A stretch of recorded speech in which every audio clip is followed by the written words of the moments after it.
Greetings viewers, welcome back to the channel. In today's video we're going to do a little something different. We're going to do an Instagram Q&A video. Haven't done one of these in about a year. Probably need to do some Q&A videos from YouTube's community page because a lot of you don't follow me on Instagram. But you can. So that said, that Ascent and that Forester are never leaving. I know all of you ask me, why are they always there? If you don't know, this is a green screen. And since a lot of you don't like that, I guess you'd rather me just stand in my living room like I used to on these talking videos? I mean, what's wrong with the green screen? You don't like me being the dealership? Or the old shop that I'm no longer in? Or Desert Island? Or in the mountains? And back to this. So, yeah.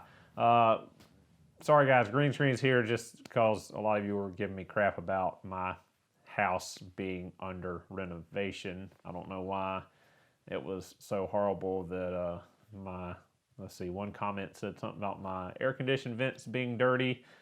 This house was built in 1951. Those are heating ducts, and they have probably not been cleaned in 30 years. And at this point, it doesn't matter because all the drywall is ripped out in the wall in front of me, and I'm standing on just bare subfloor because I had to jack up the entire house, cut the entire framing out of the living room, reframe the floor, and set the house back down on the foundation.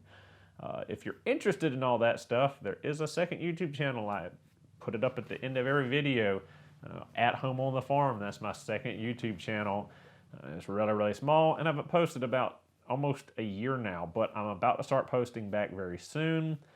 That channel, I go over stuff on the farm, my house renovations, working on my rental properties, passive income stuff. Probably gonna be having the shop build on that channel as well, and may start doing some videos on the house I'm building with Habitat for Humanity. I'm doing some volunteer work with them, helping build a house here in the community. So all that stuff is on the second channel. You got time to get caught up to where I'm at now because, like I said, I haven't posted. Honestly, I don't think it's been July. Well, we're almost back to July, so yeah, it's been about a year. Not much going on out and about. Don't have many projects going on right now, just due to everything that's going on. So hopefully I can get some more repair videos up for you guys. Just today, I think the last video is launching, which is the cross-track front and rear differential service. So gonna have to get creative and think of some stuff to work on here. Hopefully we've got a not a new project, but a new car coming. It's if I recall correctly, a 2002 Outback, and it is a 2.5 5-speed, so a manual transmission BH chassis. Not going to be fixing the car for a resale, a flip, or anything like that. It is a running, driving car. As far as I know, everything mechanically is sound on it. They did say there was an issue with the alternator and charging, so we'll probably use that as a teaching tool, make a video going through diagnosing what the issue is with the charging on the car, and just have a known fault to film a video on.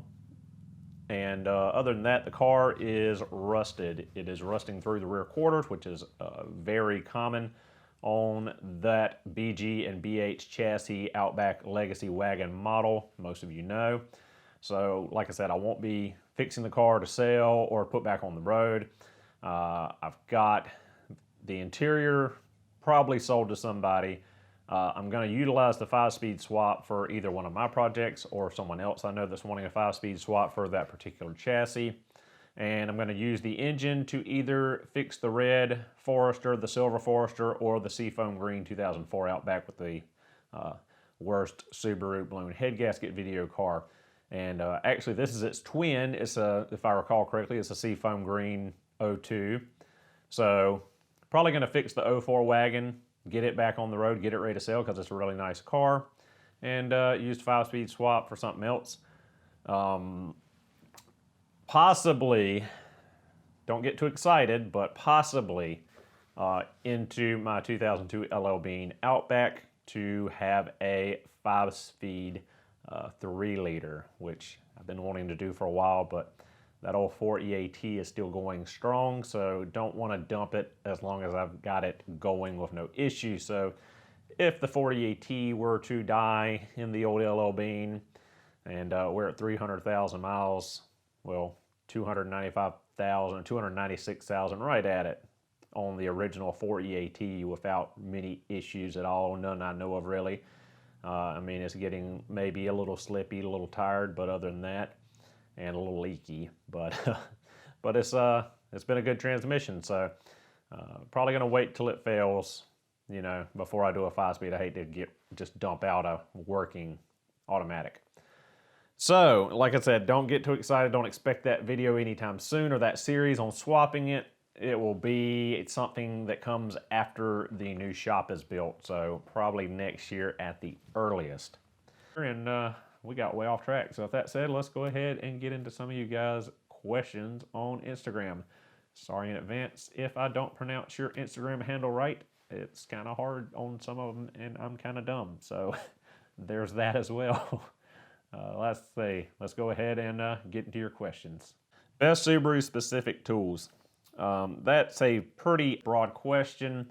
I did do a video in the past on Subaru specific tools, specialty tools, what you need for servicing your own Subaru.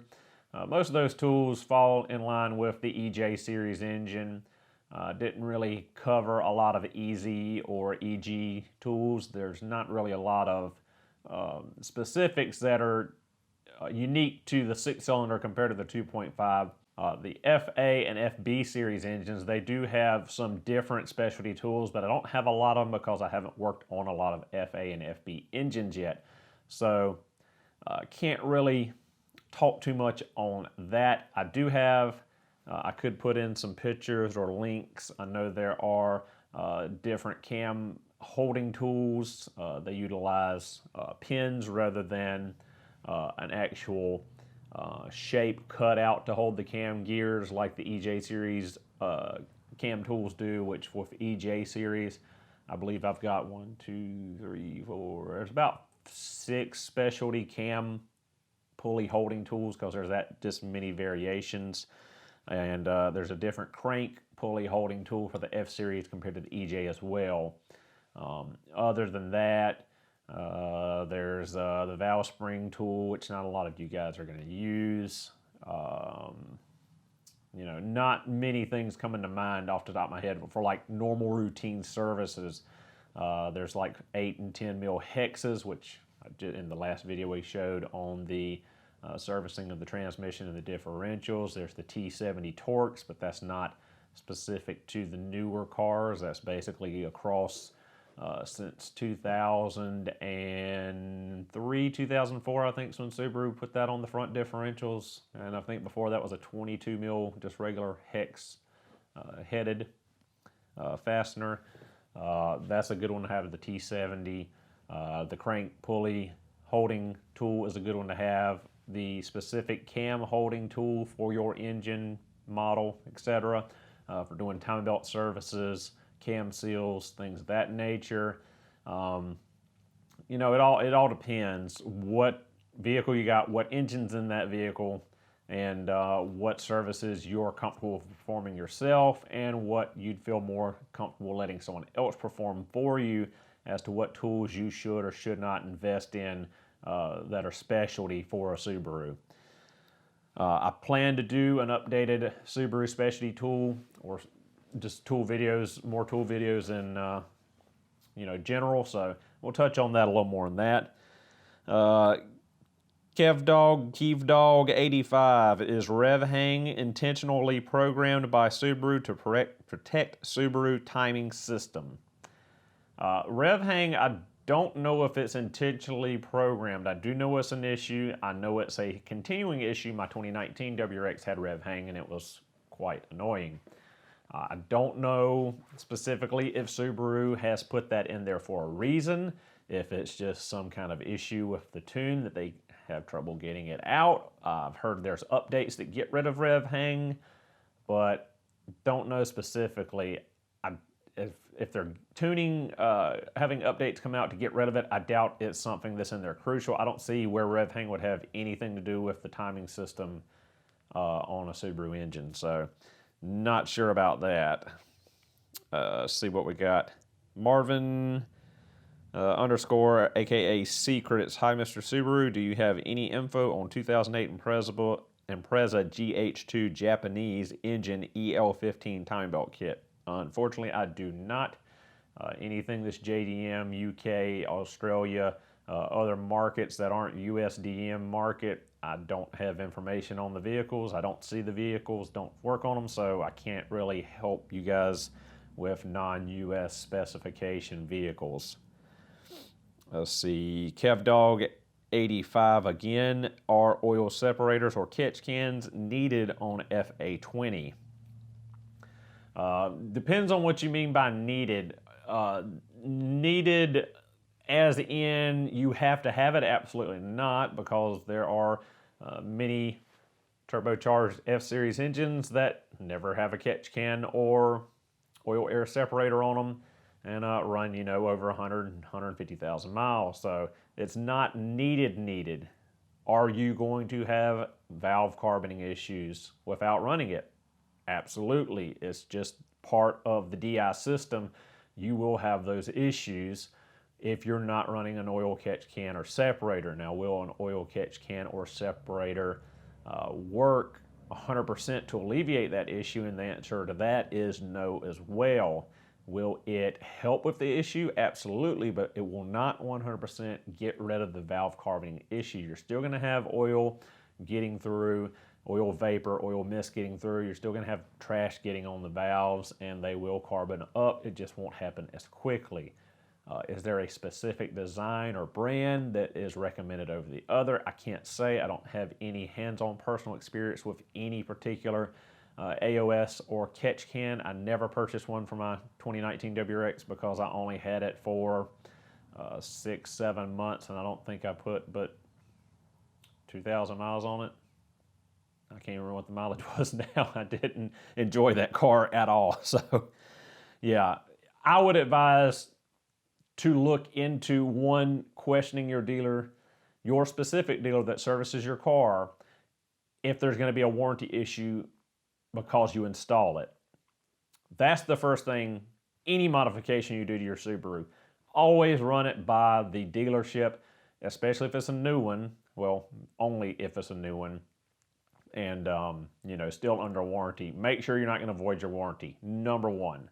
There's no point to modify your brand new car or used car that's still under warranty and void your warranty and possibly, have to come out of pocket on big expenses.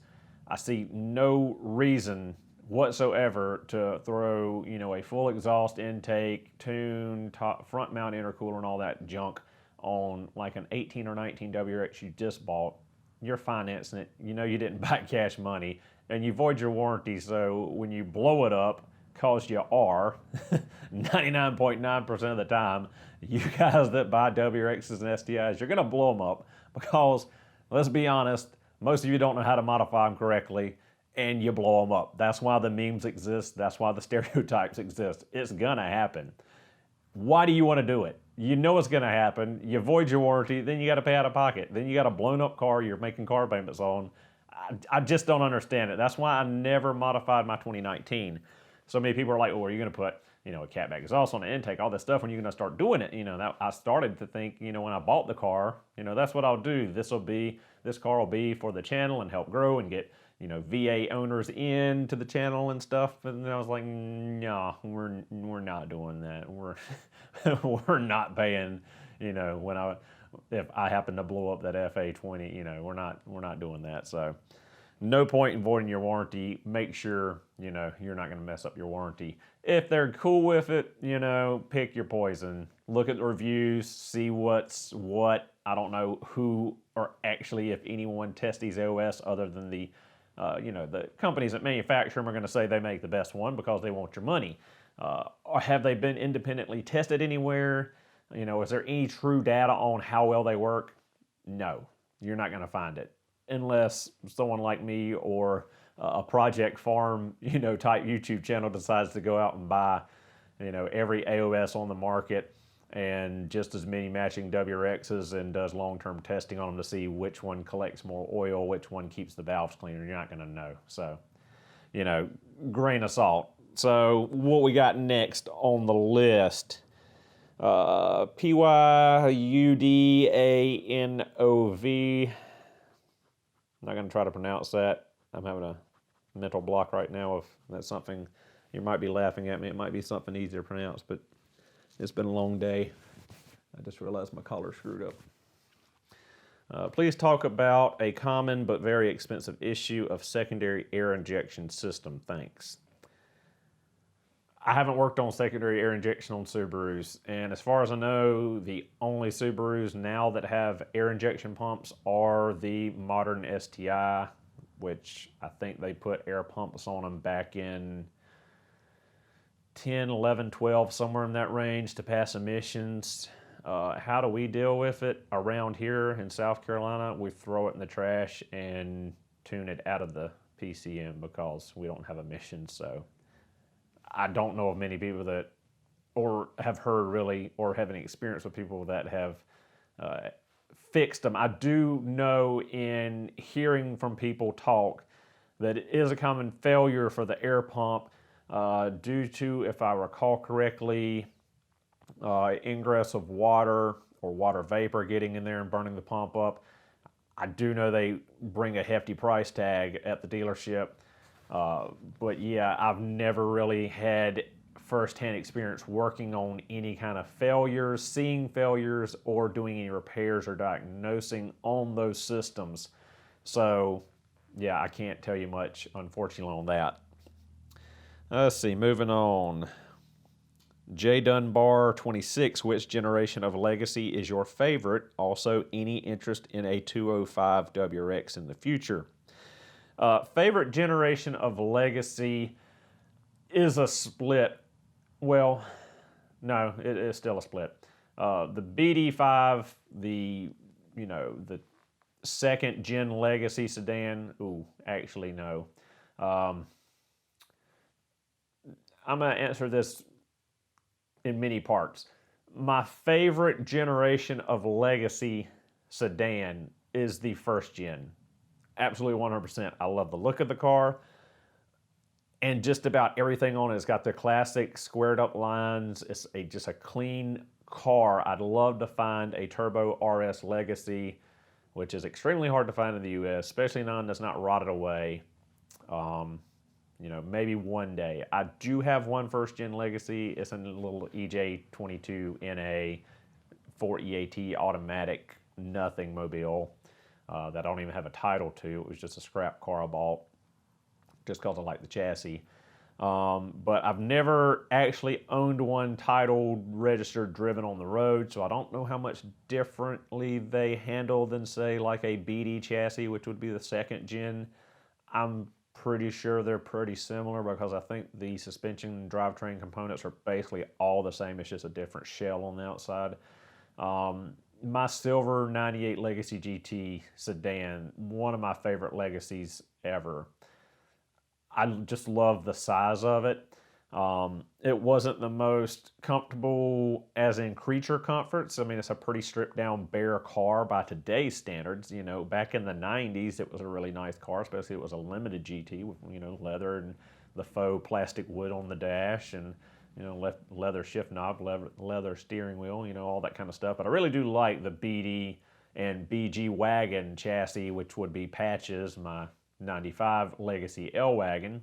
Really love the look of that body style as well, and I've owned and driven them for many, many thousands and thousands and tens of thousands, hundreds of thousands of miles actually, so really like that. Now, as far as my favorite overall would be the BG and BH, not BG, it would be the BE and BH. I get my chassis codes confused, which is the for the U.S. market is 2000 to 2004 chassis. The sedan wasn't particularly attractive for U.S. market. Now, like a GTB you know, from Japan or something, or what was the other? There was a special version, and I'm having a brain fart right now. It was the tuning company in Japan. They were almost all red. I think it was a Blitz, the Blitz Legacy, Blitzen. I don't know. I'll put it over here because I'm drawing a blank. Those weren't so, they were really kooky, but the GT bodies and stuff I liked, okay. But as far as like everyday driver favorite, it's got to be the, you know, the wagon, the leg, not the Legacy, because I can't compare Outback and Legacy. They ride a little bit different and all, but I absolutely love my '02 Outback LL Bean, as you all know, and basically the first Subaru that was on the channel and was for a very long time is Mr. Bean, the, you know, 300,000 mile, $500 Outback I bought, what, 7-8 years ago now? $500 7-8 years ago, and I think I put 70,000 miles on it or so. Love that car. That is like the best, in my opinion, like quality-wise, reliability-wise, ride quality. It is like my favorite Subaru. It's the right size. It's still a true station wagon. I don't know. I'm just weird. I like old station wagons. But yeah, I say that, but then another buddy of mine that's into Subarus, he recently bought a BH wagon for a daily, and he's like me. He absolutely loves the car. So $400 or $500 piece of junk, and it's got rust and everything else. He lives out in Colorado, and he's like, man, I love this thing. He's got an H6 swapped GF Impreza wagon, 5-speed, and he still loves his BH wagon Outback or Legacy. I can't remember which one his is clad as, more than that Impreza with the 3-liter in it. Yeah, so yeah, it's split. Looks-wise, got to be a first-gen sedan. Running and owning the BG, BH, second and third gens. Let's see, Shark on the Mound. I can't read your name, it's cut off, so I guess that's Mountain. What is the most common necessary tools for maintenance? And we kind of touched on that already. Elliot Bra. Elliot Bra. How long do 05 WRX coil packs last? Not that any misfires, but changing my plug soon. So I get this question quite a bit, especially on my spark plug videos about the ignition coils. Ignition coils are not a normal service item. You do not replace ignition coils at a certain mileage or time. You just replace them when they fail. And in my experience with Subarus, the Diamond brand coils that they have are really, really, really, really good, really reliable. I see them last, you know, all the time. 200 plus, 300 plus 1,000 miles without issue. Rarely do I see a Diamond original Subaru ignition coil burn out. That said, the actual boot, the coil boot, the little rubber insulator that goes between the ignition coil and the spark plug, those do have a life. They do wear, and you will replace those most likely more frequently or before you have to worry about a failed ignition coil. You got to look for tears, rips, things of that nature. Oil contamination, if they get swollen, you know, of engine oil. You got to worry about that stuff. But ignition coils, they do not, you know, it's not like 60,000 miles replace all your ignition coils. There's no such thing, no interval for ignition coils. Another question from Elliot Bra on 05 WRX with high mileage. Is it better to run 530 or 540? I would let that be at your discretion. Personally, I'd still run the regular 530 in it. Just regular old 530 conventional. My last WRX was 200,000 plus miles, and the one before it was like 170,000 miles. And I ran regular CarQuest Advanced Auto Part brand 530 conventional in it, no issue. Rotella, all these high dollar synthetics, you don't honestly need it unless you're out there racing it and beating it. And if you're out there racing it and beating it, you're going to blow it up anyway. So why put good oil and expensive oil in there when you're going to blow the engine up? So, oh man, most of y'all think I hate Subarus. I'm just being brutally honest right now. It's just most 99% of you WRX and STI guys just blow them up and have no clue what you're doing. And that's not me like sitting on a throne and being negative about it, or, you know, I don't know what this, not me falling in line with a stereotype, but stereotypes exist for a reason. I'm not saying they're unreliable. They're really reliable vehicles. STIs and WRXs last, 100,000 miles when driven like a regular vehicle and maintained and all the service done on time and, just driven point A to point B and, do your daily commute and everything else. And wonderful cars. You rarely see issues with them. It's all you guys that go out there and cut the exhaust off and put a cold air intake on it and put a Cobb tuner on it and go beat it and beat it and beat it and then wonder why it blows up. It just blows my mind that you can't find the correlation between the two. Elliot Bra, one more time. What's your last question here? What do you think of engine oil flushes? Can it be good to lower the lubricity and run the engine? That is case to case. I normally do not recommend snake oily type engine oil treatment, things of that nature. It's a dependent thing. On 5.3 6-liter GM LS architecture V8s, the Vortex in the pickup trucks, they're bad about getting lifter tick, and that's due to carbon deposits and stuff getting stuck in the hydraulic lifters. So there is, I've seen it done many, many times, people running like an engine oil flush through and then changing their oil on those vehicles and getting rid of lifter tick. It's also a common issue, if I recall correctly, it's been almost a decade now since I worked on one, but like the Volkswagen 2-liter non-turbo 4-cylinder, if I remember right, I think it's 2-liter. I think the 1.8's the turbo, 2 liters the NA. I think it's 12 valve or 8 valve. I don't know. It's a Volkswagen. I don't mess with Volkswagens anymore. But they were common to get lifter tick too from carbon and sludge buildup and motor flush, engine flush, oil treatment stuff. I have had it work in the past to get the noise out of them as well. What else we got here? Seen all those. Creeping a t-shirt. Will you do updates on tools like Milwaukee and how they are holding up? Yes, I will. I'm not going to really go over it in this video because I'm already looking and we're 25 minutes, so I'm going to cut this down, might make it 2 parts. But yeah, definitely will be making an update video on how my Milwaukee stuff's held up, and it'll just be basically only Milwaukee stuff. It'll be its own standalone independent YouTube video. It's been a long day and a long lockdown. 1993 W250 Jason TR. Cut your name off. A little really long Instagram handle. Good crank holding tool source. You can't ever go wrong with a Company 23. That's what I use. Bought off Amazon. I think it's like 50, 60 bucks. That said, you can get cheapo Chinese knockoffs, like identical copies of the Company 23 tool for like 40 to 30 bucks. But honestly, for the price difference, I'm going to spend my money with Company 23 rather than some offshore Chinese knockoff, stolen intellectual property thing. And again, you can find them on eBay, Amazon, or directly from Company 23. Let's see. There's no question on that one. Supra 7 GTE _ Sir, I'm buying a Subaru Ascent. What are your thoughts? I like your cross-track Subaru. Thank you.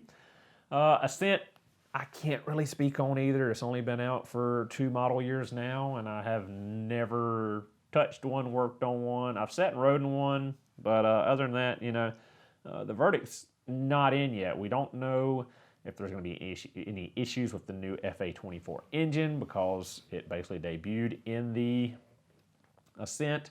I know there's been several issues with Ascent, but it is a brand new model, and you're going to have that. They had the recall on the prop shaft, where the prop shafts were coming out of them. Could come out of them. I don't know if any of them actually had a prop shaft fall out.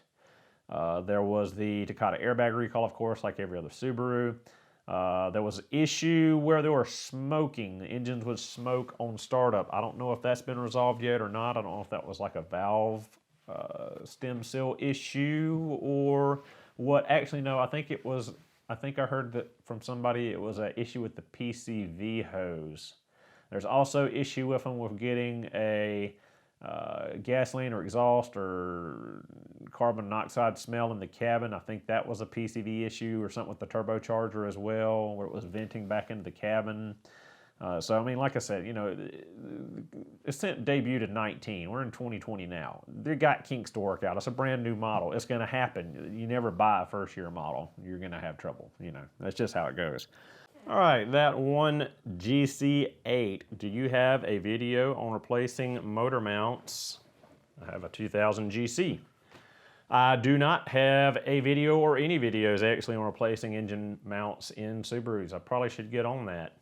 But being a 2000 GC, you are either an 2.5 RS or an L, so an EJ222 or an EJ251, if I recall correctly. Either way, a single overhead cam, EJ series engine, so pretty straightforward. Chain the engine up with an engine hoist, go under the car, remove the two 14mm nuts and washers on the engine mount stud where it goes for the cross member. You can then start jacking up slightly on the engine. You may need to disconnect the exhaust manifold at the cylinder heads or at the catalyst, depending on the rust and age of the vehicle, whichever might be, you know, easier for you. Other than that, I don't think you have to worry about anything other than the pitch stopper between the transmission and the firewall. Should be a 14mm bolt nut. And other than that, just take your time, make sure you're not putting any wiring or hoses in a bind. But basically, you just jack the engine up until the studs clear of the cross member, the hole in the cross member. And from there, I think it's two 14mm bolts, 14mm headed bolts, one at the front, one at the rear of the engine mount on either side of the oil pan. Pull them out, bolt the new ones in, set the engine back down, tighten your two 14 nuts on the stud. So and it's pretty simple, pretty straightforward. We'll need to, at some point, film a video on that so you guys have a good reference point. Let's see, what else we've got? Shark on the Mount, yeah, let's see, we haven't done this one. Shark on the Mountain got another question. What are the most common necessary tools? No, we did do that one, never mind. Where are we at? Roch _ 0712. In your opinion, what's the most reliable Subaru vehicle ever made and least reliable vehicle? That's a hard one to answer off the top of my head. Most reliable. God, that's a tough question. All of them really are reliable. It's all in how you care for them and how you drive them.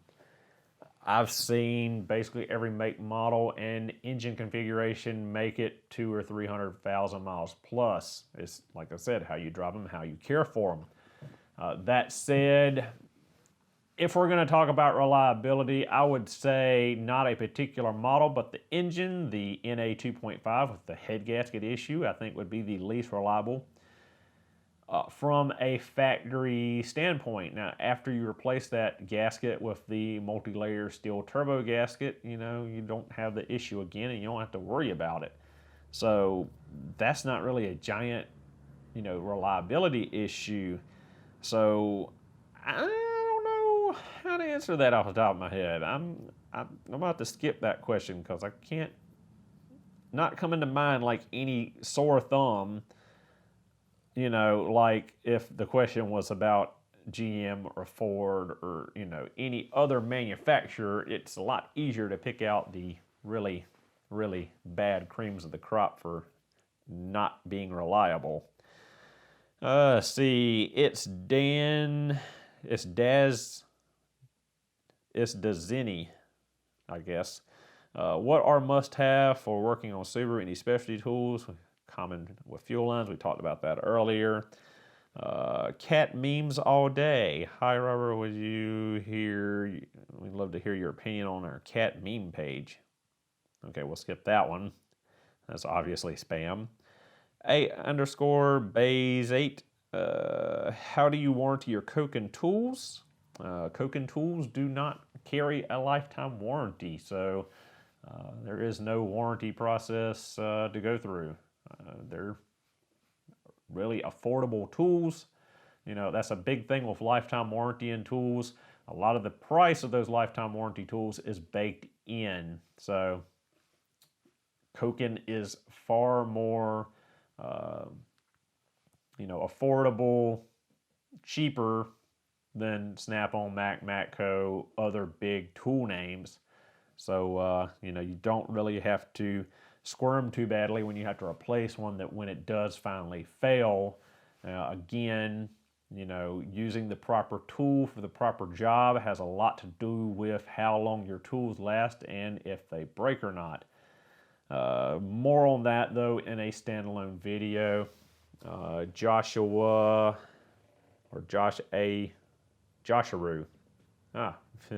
Josharu_07.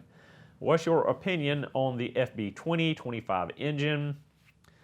They are a fairly reliable engine. I'm glad that Subaru finally got rid of the head gasket issues. That said, I'm not a huge F-Series engine fan overall.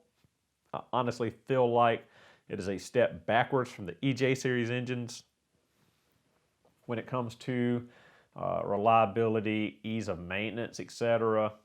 I think the EJs have it. They're a lot more friendly for non-technicians to work on and DIYers to work on at home. The FAs and FBs have just so many areas for engine oil leaks to occur with the timing chain, etc. I mean, they're less maintenance because you're not changing that timing chain like you do a regular timing belt. Your water pump is externally driven by the serpentine belt, so it's easy to replace water pumps, and you don't have to replace them every time you do your timing belt. But for other things, it's a pain. And then the big issue with the oil consumption, I'm kind of on the fence. When they're running, they're good, but when they have issues, it's normally bigger issues and more expensive issues than, say, in an EJ. So, yeah, kind of about the F-Series engines. Face Glow NYC, awesome smiley face. That's not a question. Let's see. The _W8 STT. What's the best solution to a 2005 Impreza rear parking brake shoe grinding on the rotor? If your shoes are grinding on the rotor, your parking brake is stuck on, you have an alignment issue with the brake, shoes, or hardware.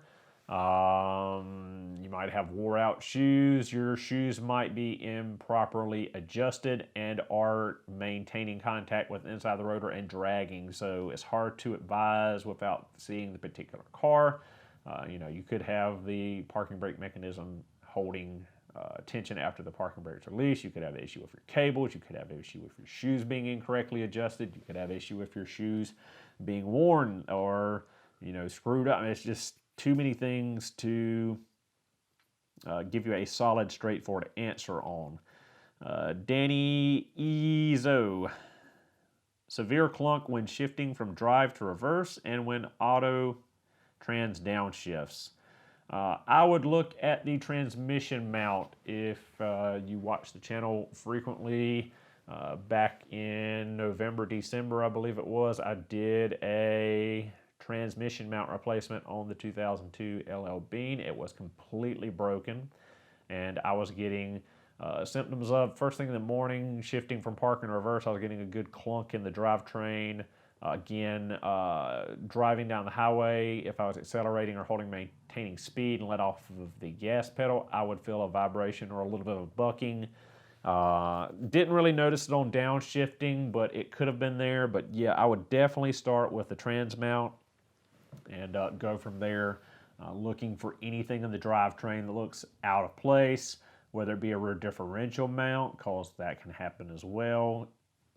Not quite as severely as a trans mount bad, but it'll play effect. Universal joints, the prop shaft carrier bearing, check all of that stuff. It's the first thing you need to look at. W. Raymond 1210. How often do you recommend changing a serpentine belt on a Subaru?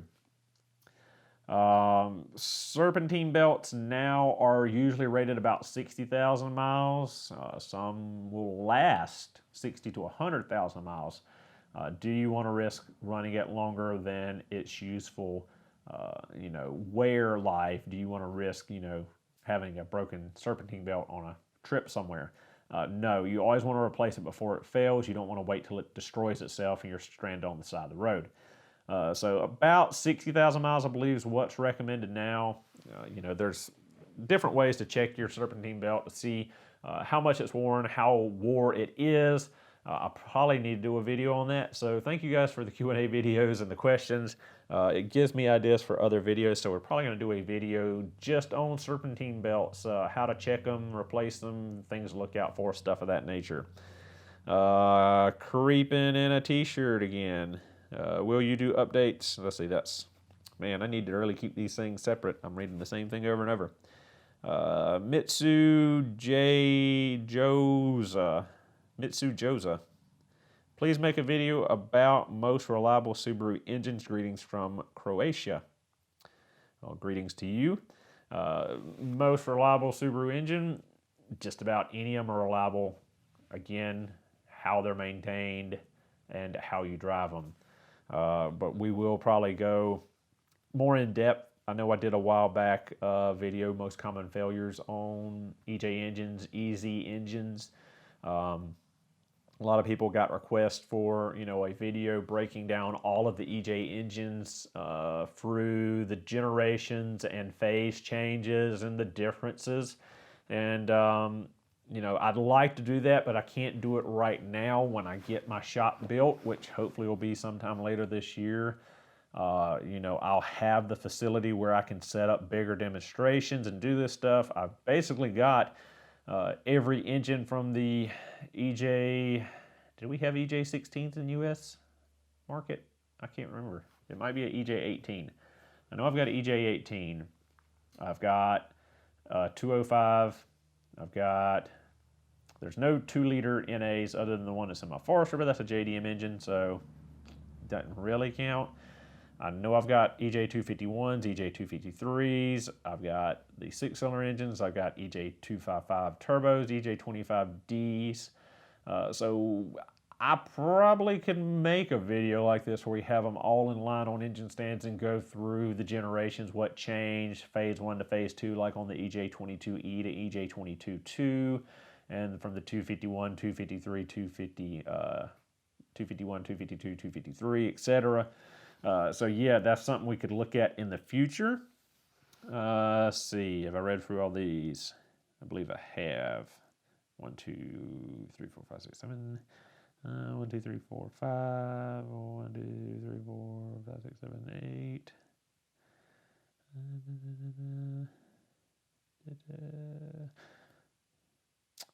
So yeah, that's every question I had. I might do another one of these. I might post on here on YouTube on the community page. That way I get far more questions to go through since a lot of you do not follow me on Instagram. So with that said, thank you guys so much for watching. I hope you enjoyed the video, and I will see you guys in the next one.